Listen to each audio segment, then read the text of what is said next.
Since partition, we have never been closer to united Ireland than we are right now. And that day is coming. The conversation is well underway in all sectors of our community. But in order to appreciate where we are heading, we must remember where we have come from. The memory of our patriot dead forms some of the foundation stones upon which the new Ireland will be built. They paid the ultimate sacrifice for Ireland, and Republicans honour that today across the country, as we do here, by rededicating ourselves to the cause of independence, sovereignty and the reunification of Ireland. We rededicate ourselves to building a 32-county republic based on equality, truth and social justice. Let no person be left behind.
Have a minute's silence in memory of all those who are buried here, who died for freedom, justice and peace, and all those who have died since.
I am now going to call on Killian Sheehan to read the proclamation. Proclamation, the provisional government of the Irish Republic, the people of Ireland.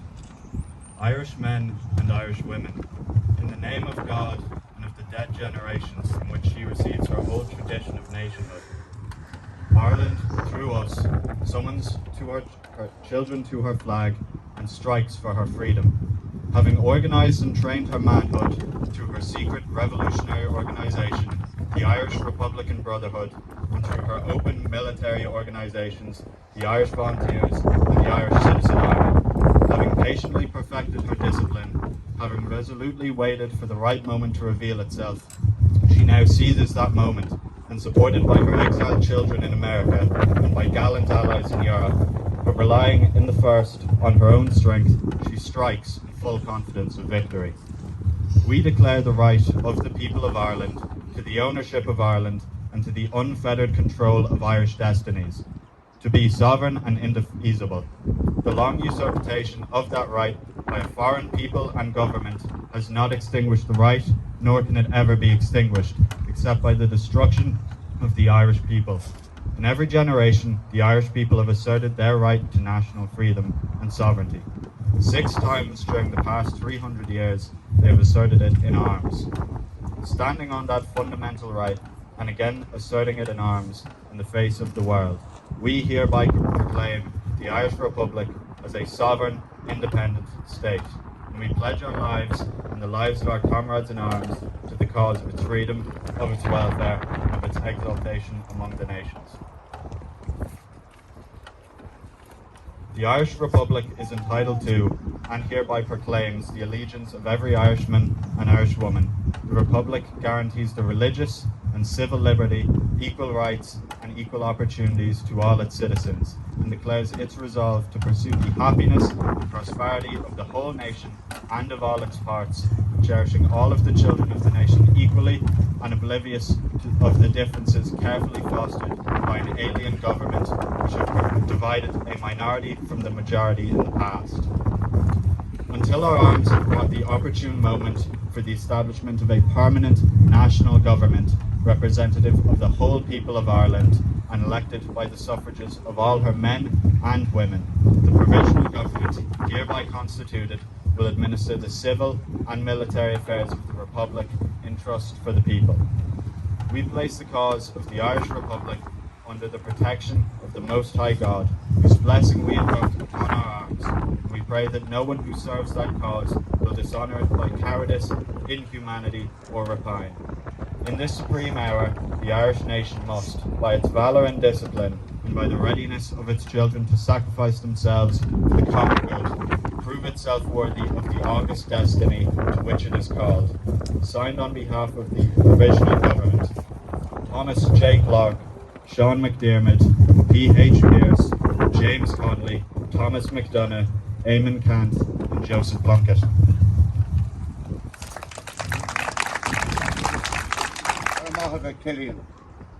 I want to introduce our main speaker today.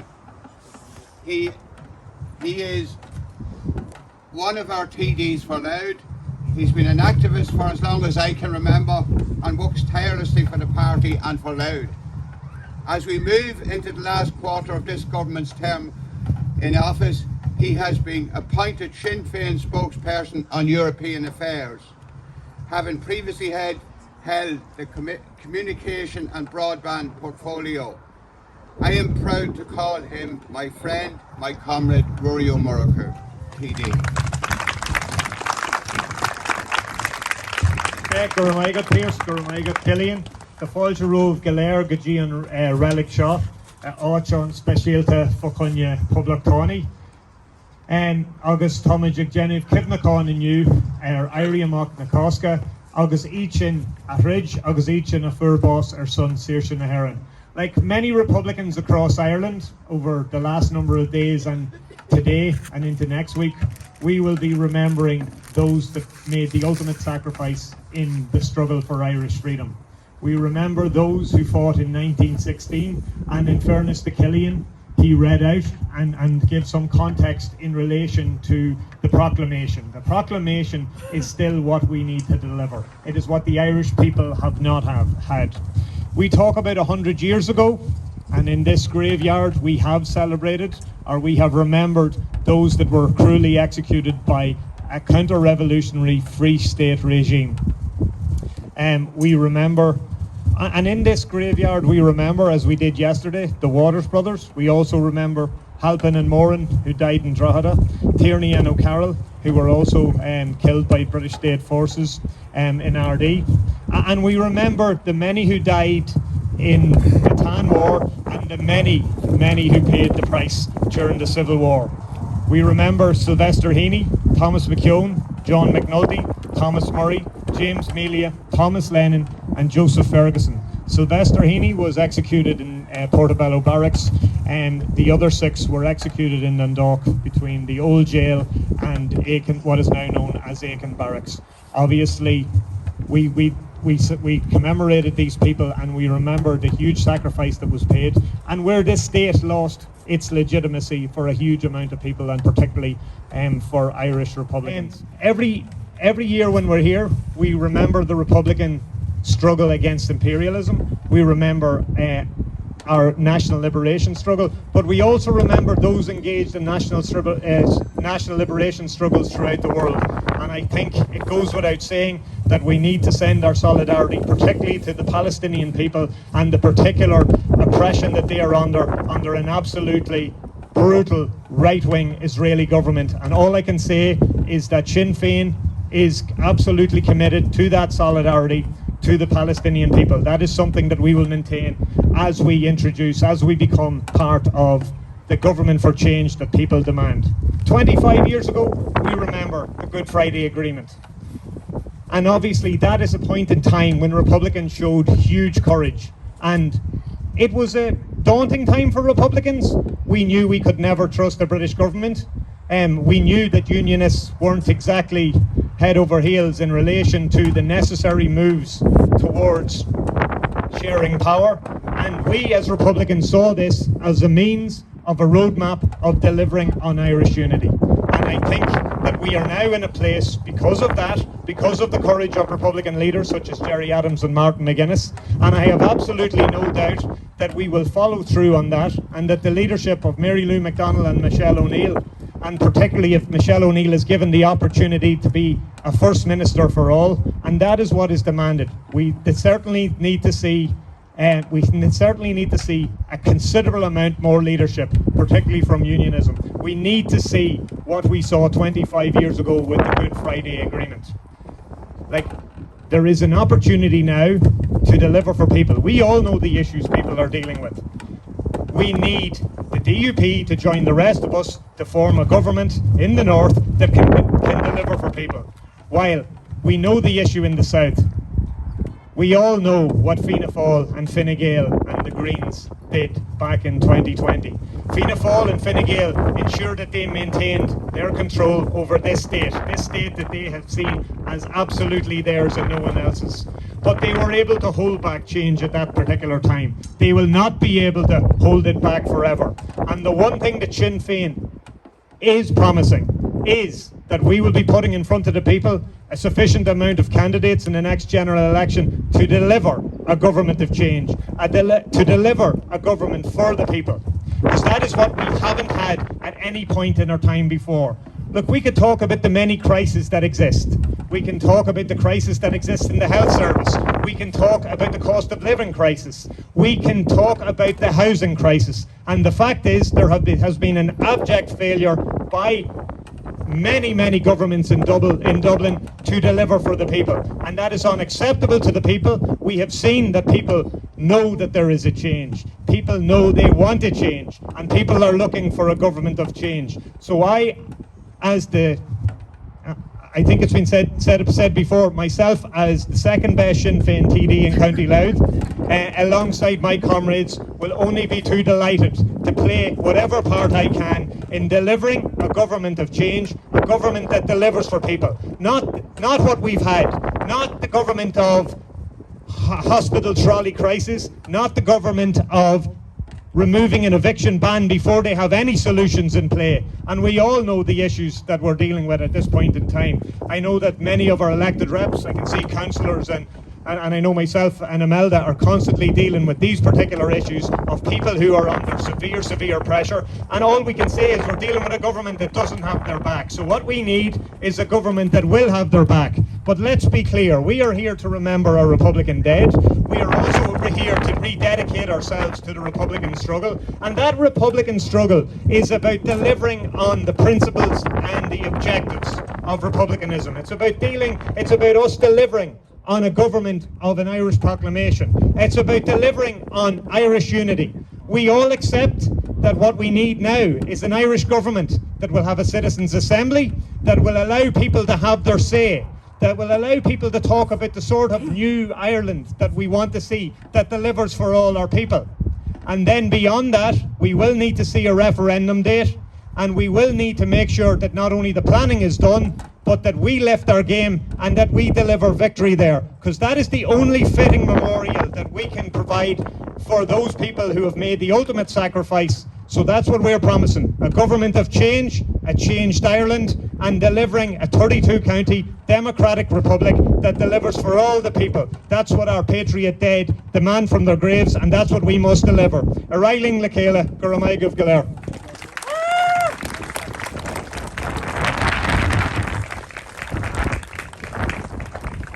Rory, that concludes our ceremony here today, but I wish to thank all those who made this such a success.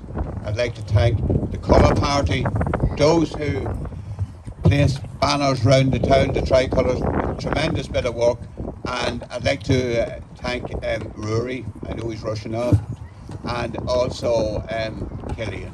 So, Guramaigh Magan.